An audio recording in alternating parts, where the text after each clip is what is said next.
بسم الله الرحمن الرحيم. وإذ قال ربك للملائكة إني جاعل في الأرض خليفة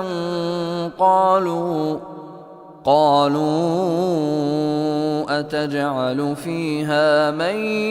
يفسد فيها ويسفك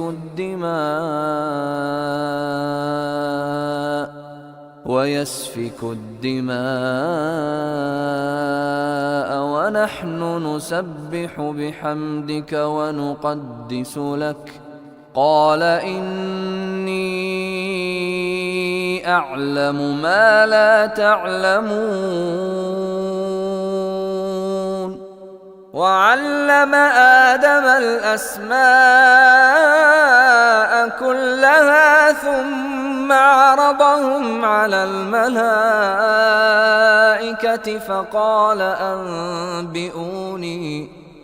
فقال أنبئوني بأسماء هؤلاء إن كنتم صادقين قالوا سبحانك لا علم لنا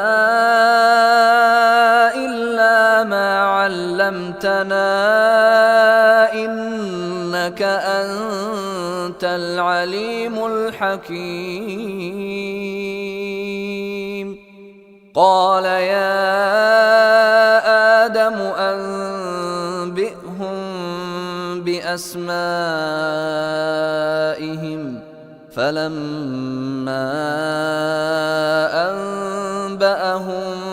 بأسمائهم قال ألم أقل لكم إني أعلم غيب السماوات والأرض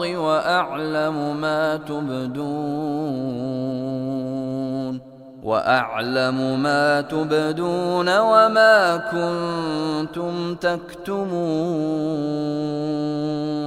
وإذ قلنا للملائكة اسجدوا لآدم فسجدوا إلا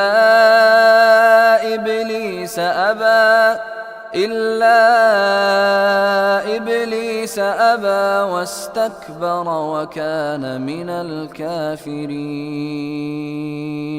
وقلنا يا آدم اسكن أنت وزوجك الجنة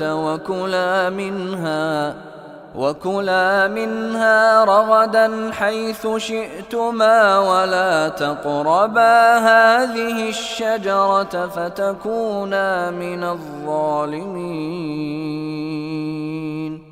فأزلهما الشيطان عنها فأخرجهما مما كانا فيه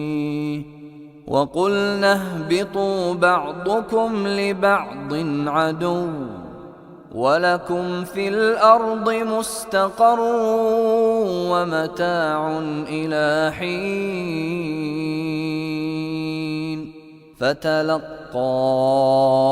آدم من ربه كلمات فتاب عليه إنه هو التواب الرحيم قلنا اهبطوا منها جميعا فإما يأتينكم مني هدى فمن تبع هداي فلا خوف عليهم ولا هم يحزنون والذين كفروا وكذبوا بآياتنا أولئك أصحاب النار هم فيها خالدون